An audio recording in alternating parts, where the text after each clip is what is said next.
Hi guys, welcome to one special edition of our show. And on today's edition, we'll be talking about this prominent movie that has been accepted in Netflix. It's a Cameroon movie, African movie, titled The Fisherman's Diary.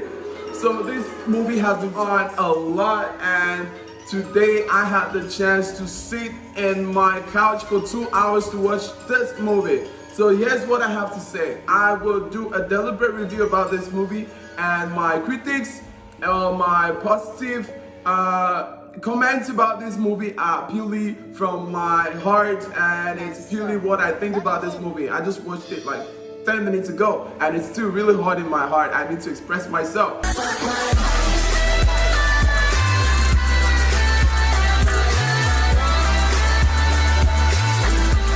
Personally, I enjoyed the cast of the movies. I have some few stuff I'm gonna talk negatively about, but let's just sit and watch. First of all, I was stunned to appreciate the producer and the director of this movie. The concept, the choreography, the footage, the video is classic, it's vintage, and it stands up to the 4K movie taking of our generation. Kudos to the producer and the director of this movie. And what is outstanding in this movie is the beautiful culture from Cameroon. Yes, that culture has been portrayed in this movie. A lot of times I saw series of miniatures, I see series of like places that like portrays Cameroon for what we know it is. Now let's go in details with the movie. I'll be brief on this review. So personally, I talked about what I liked about the movie. First, I like the cast. They are so professional. I give a full dose. I'll give a hand applaud to the small girl. I can't really remember her name right now. But she was named Eka. Yeah, she has been the highlight. She's the highlight of this movie, accompanied by Quintus, the actor, that the father of the daughter. He also did a very good in acting. I'm talking about the acting skills. I give a kudos to the teacher Bibi, for doing a wonderful job, for acting that professionally, and also an applaud to all the actors, being the major actors or the minor actors. This has been an epic movie, and it portrayed Cameroon to the world. And also, what I was so impressed, in fact I had mixed feelings about it. I don't know why, but I was super excited about it, was the number of music, like the soundtracks that were going on into this movie. They were so Cameroonish. Yeah, excuse me, permit me to use the term Cameroonish, you understand? So I want to applaud the producer for this movie. I want to thank him so much for using major singers of Cameroon to portray in this movie. Now we had a lot of music songs from major singers in Cameroon: Salatiel, Mr. Leo, Leslie, Ewube, and a series of prominent singers in Cameroon. Like most of their songs were featured in this movie, showcasing their talent, showcasing their music, so showcasing their voice, showcasing the beautiful songs we have in Cameroon. A hand of applause. This goes a long way to expose music from Cameroon. This goes a long way to show the world what Cameroon can bring on the platform of entertainment to the world. Yes, kudos to that. I was so impressed. Like I had reference, like I kept watching the movie and I kept hearing like series of songs, beautiful songs, even some songs I've never heard about, some songs that like, oh wow, this song exists. I don't know if they deliberately went to the studio to sing or to produce that song just for the movie. I don't care, I don't need to know that, but I was quite super happy when like the subtitle, like when it goes down and you easily see who is singing the song and the title of the song.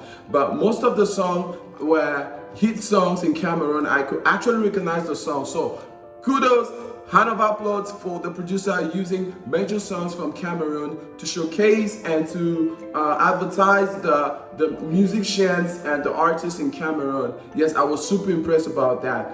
And Well, what I wasn't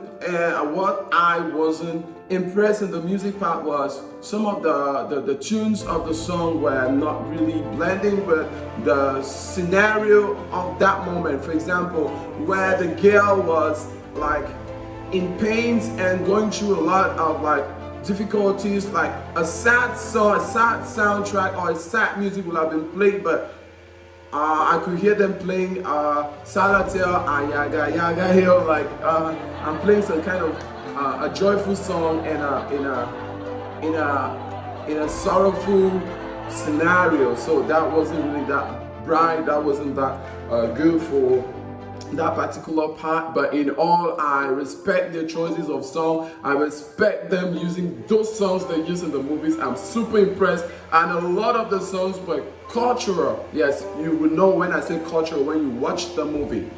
Now, another thing I was impressed about the movie is the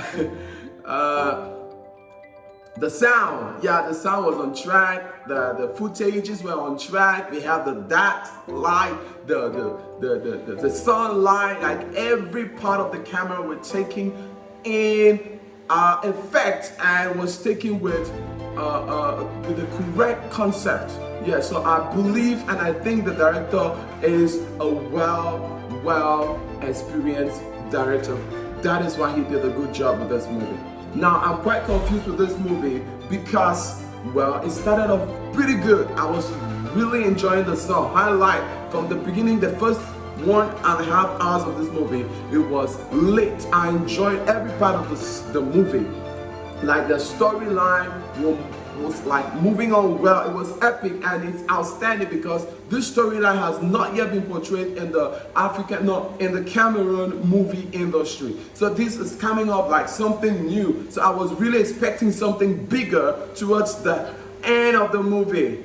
But I don't want to go negative about the movie, but I did really enjoy the last part of the movie because it took another twist. Like I didn't expect that to happen because based on the focus, like at the beginning of the movie, the focus was on the girl trying to get a prominent education, trying to find her way out in life, liking something and trying to go for it. But at the end of the movie, you discover that the twist and the plot of the movie has been diverted into child marriage. Well, I didn't think, or I didn't want them like to concentrate or focus on the child marriage because that wasn't what the storyline was bringing to us. But well, they got into it, but they never had to go deep into it, like getting a girl married and having sex with the husband and doing some kind of stuff and having problems. Like I didn't want that, so that is why I had a little bit of problem. Like the plot was twisted in an awkward way, in an awkward situation, which much viewers, like people watching the movie, wouldn't have expected, wouldn't have predicted. It might be good though, like the producer might have studied wise, like, okay, these people watching the movie will not see this coming, so let's twist the plot. But for me personally, I think it was wrong. It was a wrong decision, changing the plot from, I thought, from my observation, I was thinking towards the end, the girl will enroll in education or will have difficulties getting to school. At the end of the day, the dad will probably accept with conditions and making the girl go to school, learn enough, excel, and go for the competition with some few stuff, with some few episodes adding to match up or to spice up that plot. But no, it diverted into child marriage, which is something we already know is existing in Africa. It's something most movies in Africa or Cameroon have been showcasing already. We don't need another movie to come and show us how child marriage is going on because we are fighting it already. Well, that is what I think. That is my opinion because I'm saying based on the plot at the beginning, I didn't see that coming, so I was really baffled about it. Yes, guys. And then one thing I want to comment about this movie is Ramsey and the wife. Yeah, Ramsey did a good job. Kudos, he's a professional actor from Nigeria. Thank you for coming and showcasing your talent to Cameroon. And thank you for doing this job. You did the best of it. So, but definitely, I didn't say your acting skill isn't good, but the tone of your voice, you are so sweet in that part. We're not supposed to get that part. For me, if you ask me, I'm going to tell you that Vicky Fokala, like the lady who was like the presenter for the quiz, the brain box competition, yeah, she would have been the wife of Ramsey, why Daphne will in turn be the presenter for the brain box competition. That is my stake about that. It's because like Daphne was really low in her tone. Like there was a part where she was supposed to talk back at her husband. She was supposed to scream. She was supposed to be angry and raise her voice, but she was still in the low tune. Like she was going to sing or she was going to record a song at the studio. I was like, Daphne, this is not Calais. This is where you're supposed to talk at the top of your voice. This is where you're supposed to shout out. You're supposed to talk to him, make some sense out of his hat. But you were talking to him, but in a low tune, and then you'd be like, I'm off to the kitchen. Like, I was, what? I was, what? So, for me, I thought Vicky Fokala would have done a good job being the wife of Ramsey Noah, while Daphne goes in as the presenter for the Brain Box. That is my comment. I don't know what you think about it. Yeah, so that was one part where I wasn't really okay about it. And then during the process of, towards the last end of the movie, I believe, or I think, I thought that Quintus, that's the dad, the father of Eka, missed out. He lost focus in the movie. Yes, he lost focus. And then I believe that the brother, that the Lucas guy, was impeaching the same prognose. Yeah, he was still prognosing into the movie. There are some parts where he shouldn't have been doing it, but he did it. I don't know if the concept or the script of the movie was directing the lead actor from the father to the uncle or what, but there are some things he was not supposed to like choke into. He was so over the plot. He was so over the plot, which was not supposed to be. That's what I think.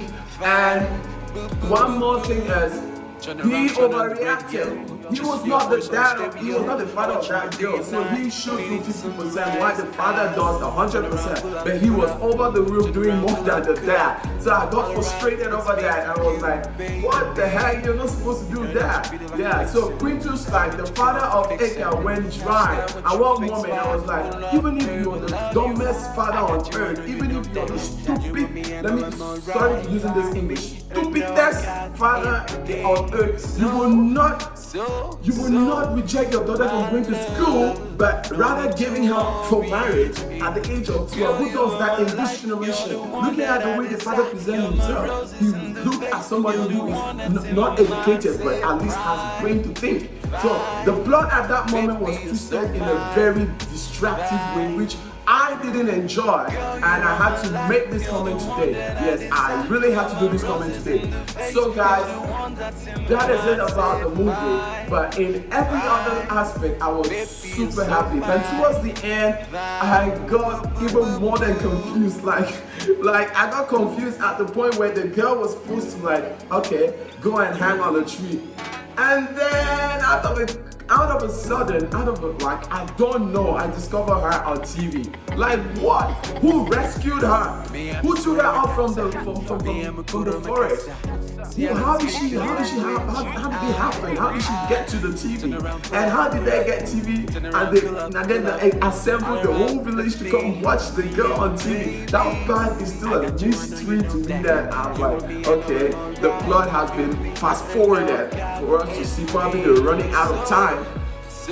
Probably they didn't get enough footage to add so that we could at least see where it was going. So yeah, I got confused at that moment.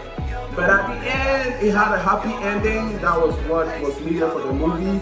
And the girl became a graduate, and we discovered that the teacher, the teacher applied for her.